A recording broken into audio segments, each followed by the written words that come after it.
Dr. Eric here from Manual Chiropractic. So today or tonight, I want to thank you so much for joining me on this webinar on keeping sick.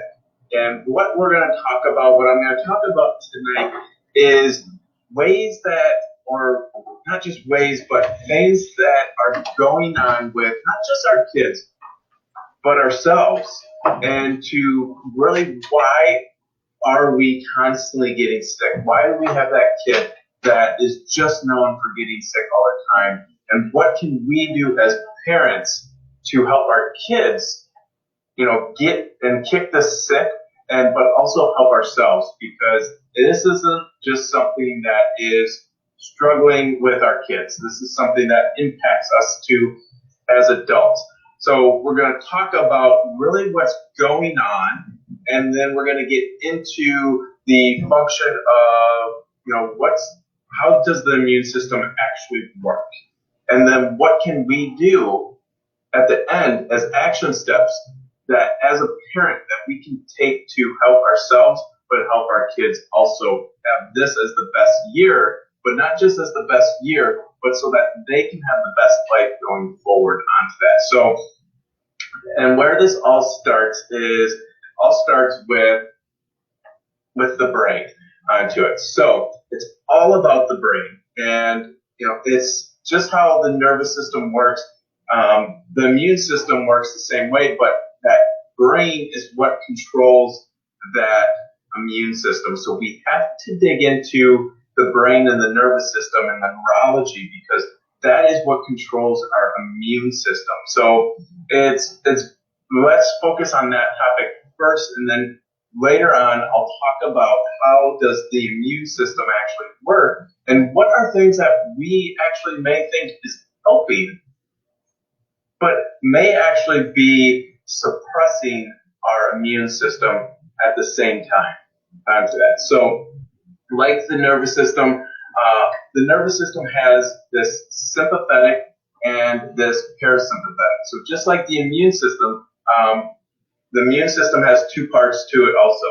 And I'll get into that in a little bit, but the nervous system also has two parts. It has the sympathetic, which is our fight and flight response, and then our parasympathetic, which is our rest, relax, our recovery aspect of our bodies. Now, I want you to guess where you think that immune system lives, right?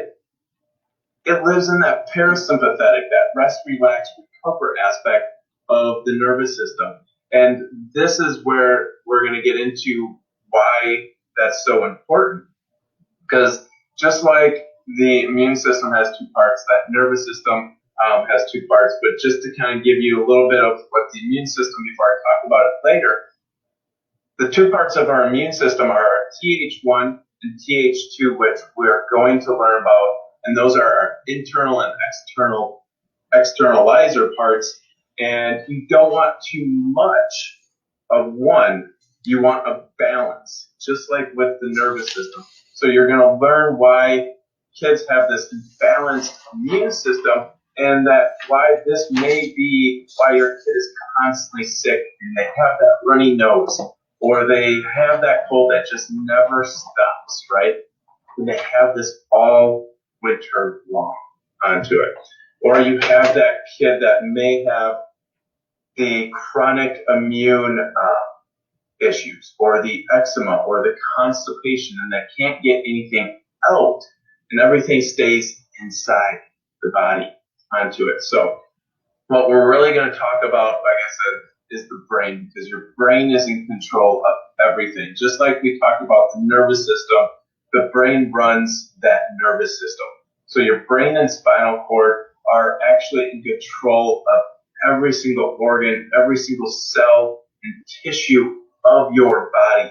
And when we talk about the gut-brain connection later, what really it is a brain-gut connection to it, because your brain is what connects to the gut and then relays that signal back to the gut and that stuff. So as some of you parents may know, 70% of our immune system actually originates in our gut.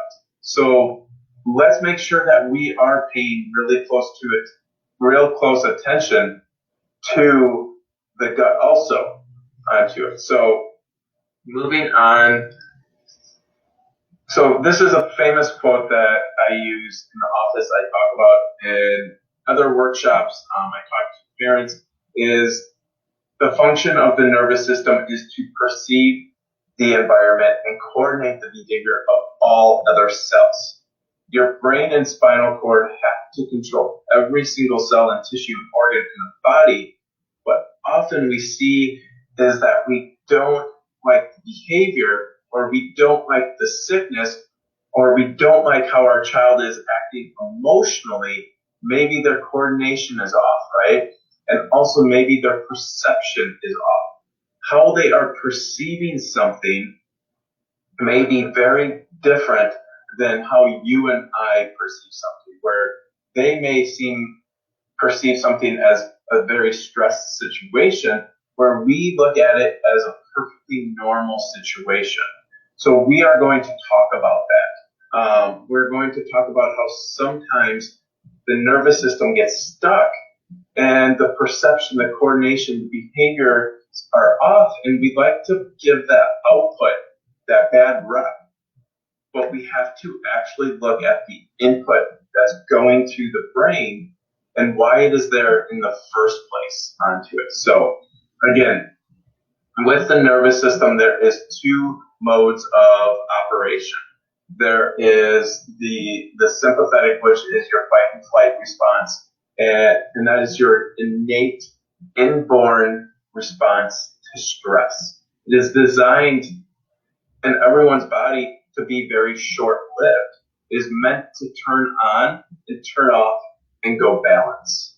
So whatever threat is thrown your way, your sympathetic nervous system is then triggered, and your brain then dumps around 1,200 chemicals into your body, and every single cell in your body experiences that stress. Because if the body is in stress, it doesn't just impact one part, it impacts the whole body, because everything is connected within the body onto that. So your heart rate, this is where you'll see your heart rate raises, your blood that starts to pump from your internal organs to your external limbs, your senses go up, your eyes get dilated, right? Your hearing issues and everything seems loud because you are more, receptive, you're more sensitive to that information. Your tactile senses get turned on. And what we're seeing is that instead of these getting turned on for a little bit, they're getting stuck on. And on the flip side of this, the immune system lives in the parasympathetic part of the nervous system, not the sympathetic. So where repair, recover, digestion is occurring, the immune system is also in that same part. So where sleep occurs, and why our kids require so much sleep, like more sleep than actually us, is that they need a lot more recovering, a lot more repair for that stress that they experience themselves. But we also need that sleep, because as parents, as adults, that's where our recovery and repair also occurs onto that. So this is where I say, choose your stress wisely, because is that stress worth it in the end onto it? So stress really comes in three forms onto here. So we have chemical, we have physical, and we have emotional stresses. So when we look at this, not to spend that much time on all of this, but when we look at this, we have physical stresses, which are, a ton of things. The big thing that I focus on with our kiddos is digging into the whole history, because the birth process is a very traumatic birth experience. It is a very traumatic experience, not just on mom, but on baby also. Because when we think about it, if it was a very stressful experience for mom, wouldn't it be probably the same for baby? And especially one thing too is just the amount that is shown that is put on the upper part of the neck. And I'll kind of I'll get into that in a couple slides and just the impact that the birth process has, but also physical stresses from, being sitting all day long, playing video games, to on our phone, to on our computers, to bending over improperly, to kids learning to walk, getting up, falling down, learning to ride a bike and fall down. All of these things, or falling out of a tree, all of these physical stresses are very traumatic, and one by itself may not be, the thing that pushes it over the edge, but it's accumulation of all these things. But then we get into chemical stresses, and this is to the foods that we're putting in our food, to what are into our bodies, to what are we drinking, what are we putting into our body as drinking. Even if we're having water, is that water contaminated? Does it have fluoride and all that, stuff that really should be in there? Or, to what are the cleaning products that we use, to the stuff that we're putting on our skin. There's a ton of chemicals and toxins in that stuff. It's all around us. To emotional stresses. So to the, talking to moms, pregnancy is a stressful situation. Not only are you going through a lot of physical and chemical changes, hormonal changes, but you're going through a lot of emotional changes too. So it doesn't, if you're going through that during pregnancy, baby's experiencing that right along with you. But also today's world is very emotional. In school, you got bullying, you got cyberbullying, you got, just social media where everyone, puts this appearance of perfection out there. And then everyone's like, I want that life. I want that. I want that. I want that. And it's this emotional stress to try to strive to be better, or this kid that's trying to be a perfectionist where everything has to be perfect. And if they get a B, that eats away at them. We have so much pressure out there in today's world, and it creates a lot of emotional stress. But then you have this big circle right here in the middle, and that is what we call subluxation. And what that is when stress is stuck on. So when that chemical and that physical and emotional stress builds up, it creates this subluxation, and it means stress is stuck on in the body. And that is what we're looking for as chiropractors. That is what we're looking for in the spinal cord, between the brain and the body back to the brain. If there is a disturbance or interference, it is that the stress is then stuck on preventing the brain from processing that information, and we're feeding it through the physical, chemical, and emotional stress. Because here is what we know, is that mothers have been given, they've given their nervous system to their babies. And if you're feeling stressed, like I mentioned, then you're not healing and repairing the way that it should. And then that can also then impede onto their development onto that. So it's one of those of just don't blame yourself, moms, because I know that you're doing the best for your kid, for your families onto that. And, but it's just, life happens and it's overwhelming onto that. And then we have the foods, like I mentioned, that we're putting into our body, and these all become, problem into it. So now moving on to a little bit more with the nervous system, this quote at the bottom, but that we can't be in growth and protection at the same time. Now, that is a representation of the nervous system. So meaning that we can't be in this parasympathetic part of our nervous system and the sympathetic part of our nervous system at the same time. So we can't be in this recover, rest, digest, heal, repair, and sleep phase of our nervous system, but also be in our fight and flight, freeze, stress, anxiety, worry state at the same time. So it's one of those that, we need to, our kids and us, we need to be predominantly in this parasympathetic part of our nervous system instead of being stuck on the stress response, being stuck in this sympathetic response. And when stress gets stuck there, what happens and where the problem becomes is we stop losing that ability to adapt to our stress. So we start losing that ability to stop adapting to our physical, chemical, and emotional stresses as they build up and build up and build up.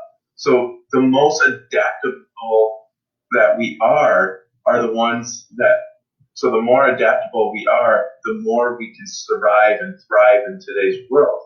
When you can't repair from that stress of the day is when you start to then lose again that ability to adapt to that stress onto it.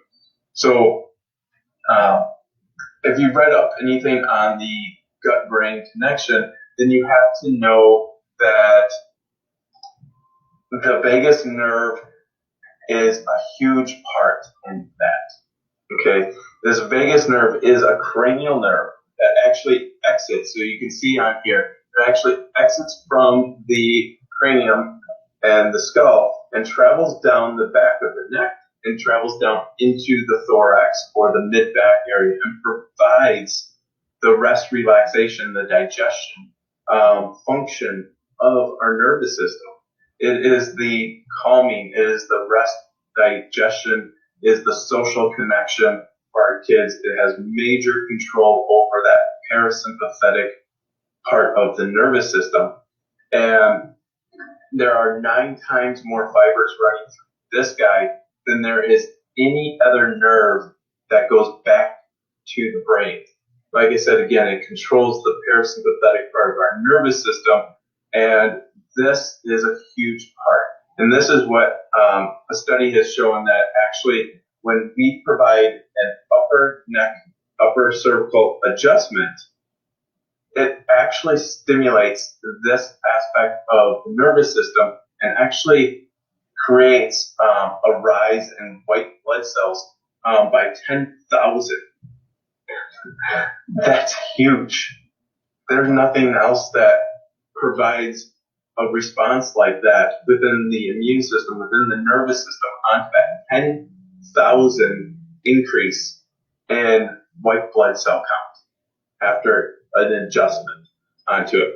So, and this is where it becomes a problem, because we typically don't know how much life that we have lost until we start to regain it back. You know, I see so many kids and parents or adults in this office that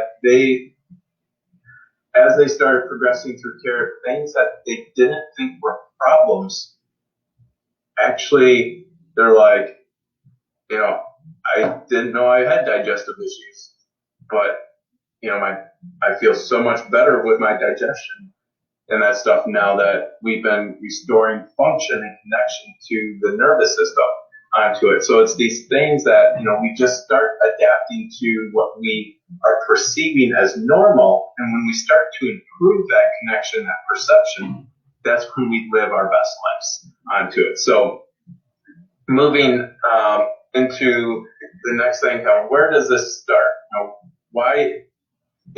Where does this, these issues really start? Because what happens is that physical, chemical, and emotional stress is that builds up and it creates abnormal motion in the spine. So it creates a misalignment and a fixation, and this alters input to the brain, because when we look at it, we know that up to 70% of sensory input to the brain is actually coming through movement of the spine. So if we have abnormal motion going to the spine, it is altering the input, the sensory system to the brain, and everything that we see, the behaviors, the challenges, are a representation of what's actually going to the brain. So, but remember earlier I talked about the birth process and how does this start? And this is where, it becomes a problem, with the birth process, and I know that there are moms out there that, because of the need, the medical need to save mom or baby, they've had to have interventions and that stuff, and thank God we have all of those, to help save mom and baby. But it still comes with stress. It still comes with physical, chemical, and emotional stress during that birth process. And even if it was a vaginal birth, that still comes with stress. The average amount of axial traction, so pulling up on the head, is about 60 pounds of pressure. That's a lot. That's a lot. And so what I have a video of the birth process, and I want you to watch it and just see what it is like. Getting irritated. Well, there you go. Come on, buddy. Here come girl.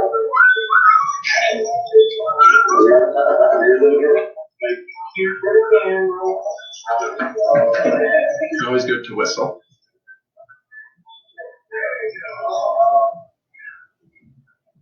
It's hard to watch, because, again, if we had to go through that process, thank God, for the safety of mom or baby. But, that is, if that was done 5 minutes later, it wouldn't be, allowed. That's abuse. But it's part of the process. It's something that, baby had to go through to be delivered into this world. But it's one of those that, just looking at it, you can tell that has to create some type of stress, right? Physical. And the vagus nerve that I talked about actually exits right out of the skull, right between those doctor's fingers. So if you're tractioning, pulling, twisting onto that head and neck, it compromises that vagus nerve, and it can diminish that parasympathetic response into the body. And that's why, in our office, we use state-of-the-art scans to look at that nervous system function.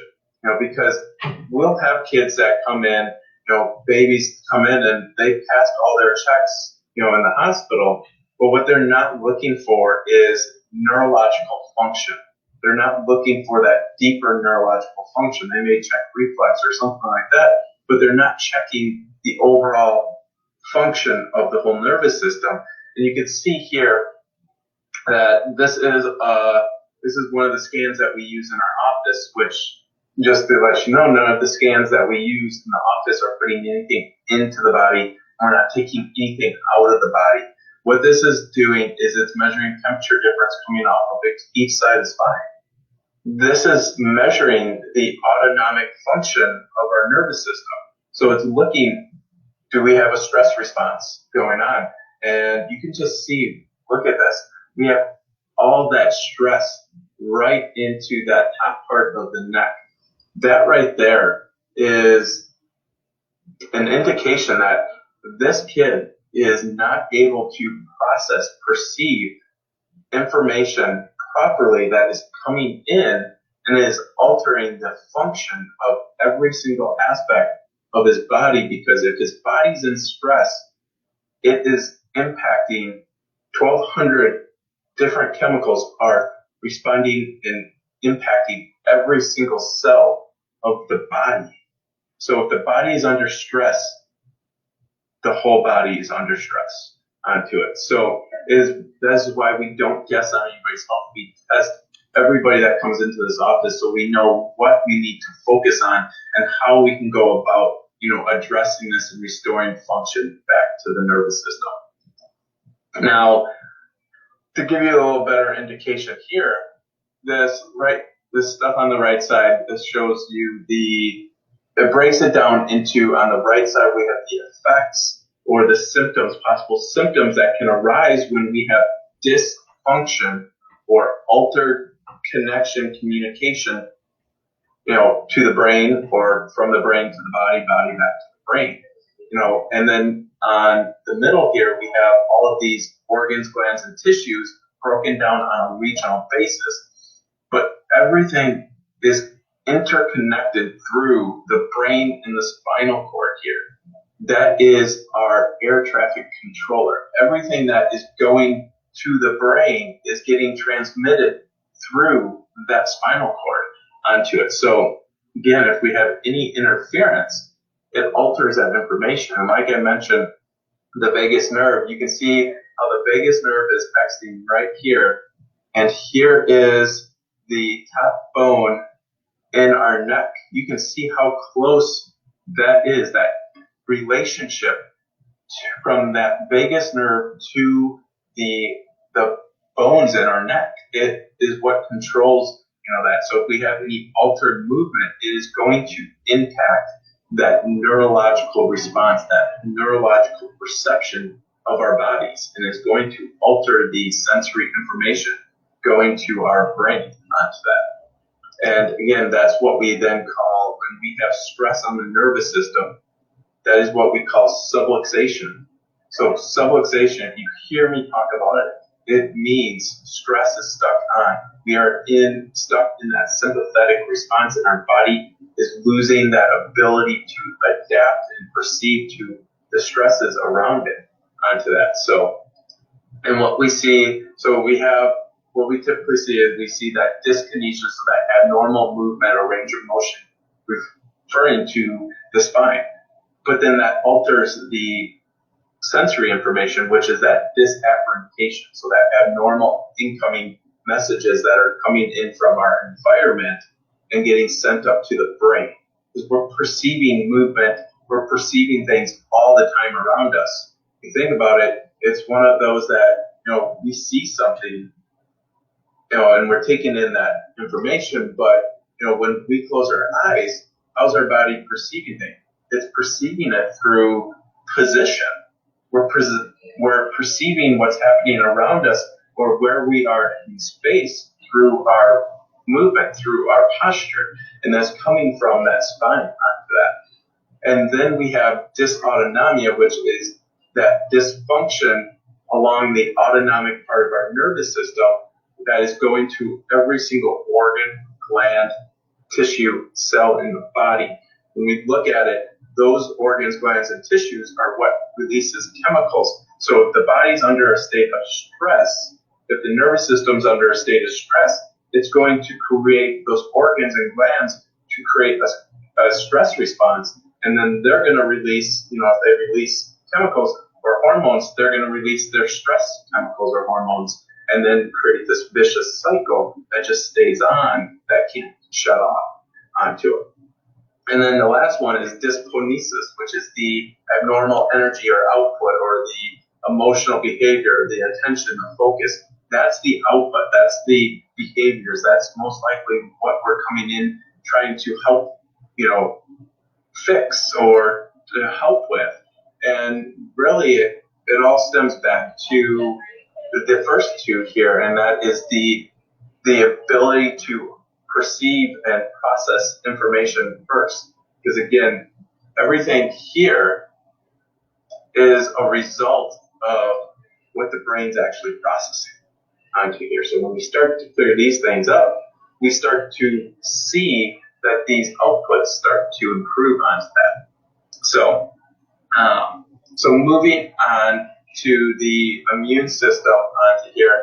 Now, when we look at this, we have two parts of the immune system. Just like I was talking about two parts of the nervous system, we have two parts of the immune system also. So when we look at this, these two parts of the immune system also have an inverse relationship. They are inversely proportionate to each other, but they work together and they rely on each other. So we have that Th1, which are our first responders, okay? And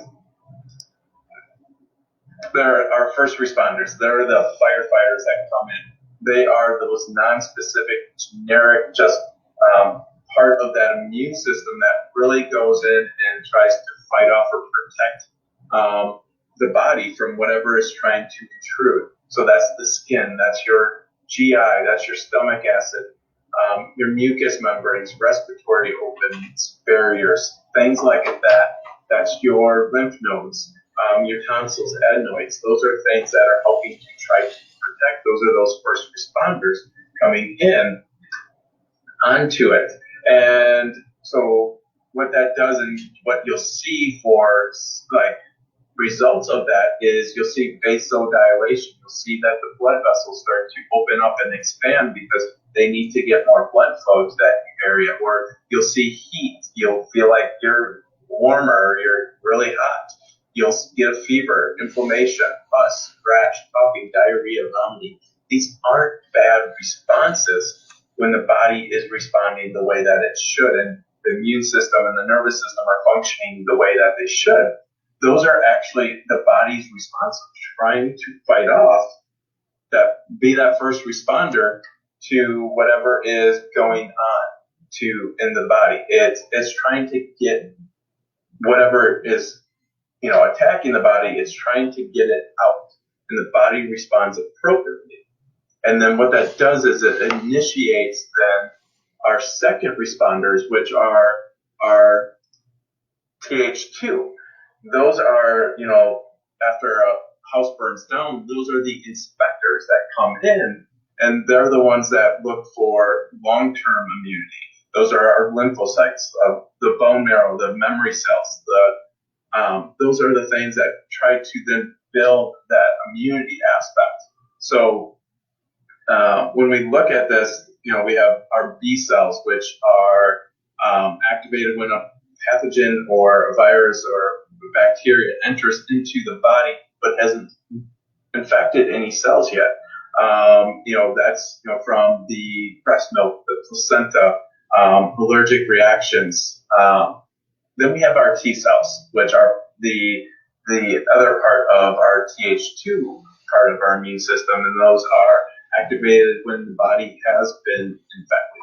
Those are our helper T cells, kind of that alarm system of our body to, send in, recovery aspect, to kind of clean up everything onto that. So now that's more of our long-term immunity, so that then we have, those cells ready to then attack when that comes back anytime. It remembers that we have those memory T cells that remember, that attack, and then it can be stronger next time. Unfortunately, what we see is that we tend to be very Th2 dominant, and we tend to see that first responders are reduced. We see that we tend to see suppression in our Th1 part of our nervous system, and those are things that, we'll see those kids that drag on, the colds drag on, the fevers drag on, the coughing, the sneezing drags on because everything is backed up. The body can't get rid of it. It's all internalizing onto the body.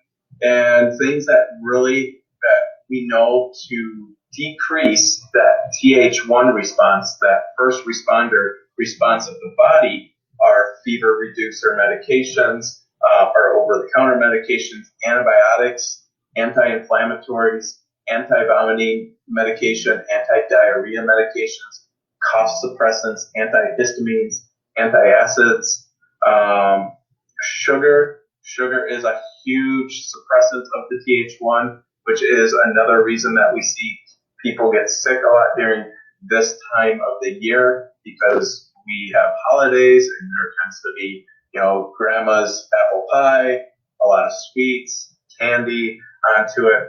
But we also have foods that are high in omega-6 and omega-9s, which are our pro-inflammatory,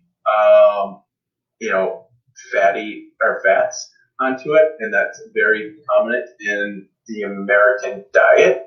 But also magnesium deficiency can also shut down that response of Th1.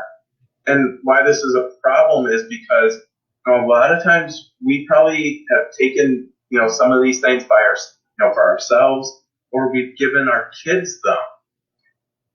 But it's one of those that we're actually suppressing our immune system from truly functioning the way that it should, instead of allowing that immune system to function to its best or that full potential. So we're actually allowing things to drag on when we actually thought we were trying to help by taking the antibiotic or taking the fever reducer or the anti-inflammatory.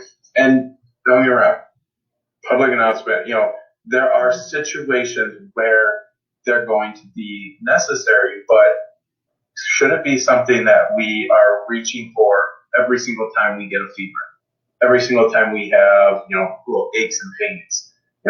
Is that what's best?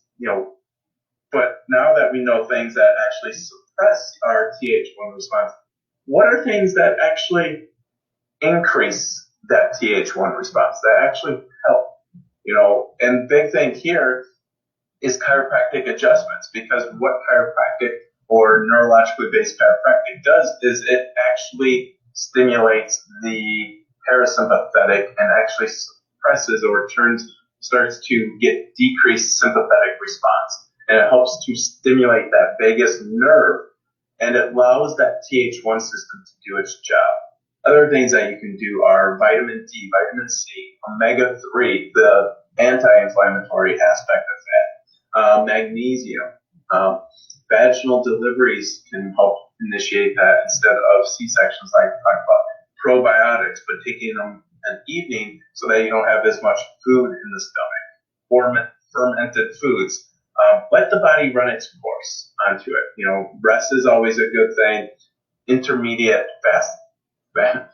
fasting, but it's fasting, because it allows the body to just run more efficiently onto that. So all those different things.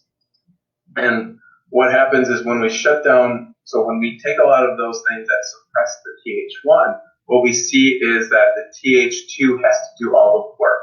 And what does that look like? We see that internalization. We see, like I mentioned earlier, that congestion, that constipation, dark circles under the eyes, the congested sinuses, the swollen tonsils that just never go away, right? Or the adenoids. So then we have to, then we're told we should remove them, but is it, was that the actual issue, or was it, they were swollen because we had an overactive Th2 because we were suppressing the Th1, or the chronic ear infections, the constant runny nose onto it.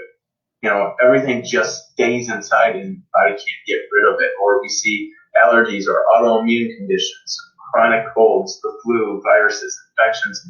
All of these things can be a representation that we have an overactive Th2, meaning we have an underactive Th1 response onto that.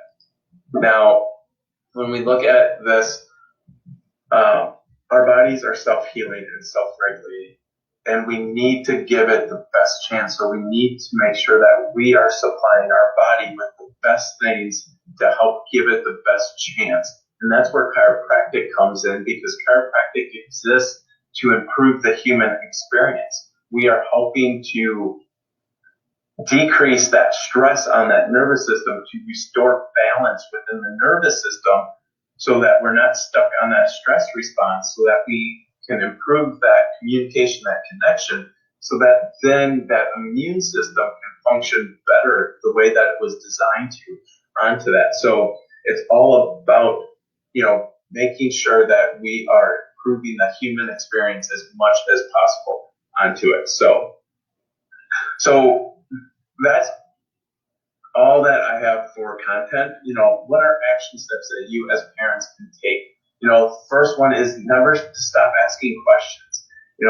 You have ultimate control over your health. You have ultimate control over your family's health. So always ask questions. I always say, if you are questioning something that someone's doing, ask them, why am I doing this? Why should I do this over this? Ask those questions onto it. Another big thing is, I talked about in the beginning, is those physical, chemical, and emotional stresses. So what can we do to reduce those 3 T's, those traumas, toxins, and thoughts? And those are, a laundry list of things that we can do, and that could be a talk for itself, but always trying to reduce some of those stresses that are just in our life. And then the third and the most important thing is getting your child scanned. Like I talked about earlier, we do neurological scans in this office so that we know how the nervous system is functioning, because honestly, I think every kid, every person in this world deserves to have a nervous system that is functioning to its best. So the nervous system can communicate and connect and perceive and function the way that it was designed to onto it. So this is why I think everyone deserves this opportunity. And if you give us a call and say that you watched this webinar, we would love to give you our VIP pricing for the initial aspect of our, the initial process of, which is a 2-day process, and find out, how can chiropractic help? Is there anything that we can address to make sure that not only do our kids have the best life, but that us as parents, us as adults, are able to have the best life possible also onto it. So give us a call, message us if you are interested into finding out how chiropractic can help more into just allowing our bodies to function better and be able to be as strong as possible for this winter, but not again just this winter, but going forward in life. So thank you everyone for joining me tonight. If you have any questions, put them in the comment section. I will answer them as they come in. Otherwise, thank you so much again. Everyone have a great night.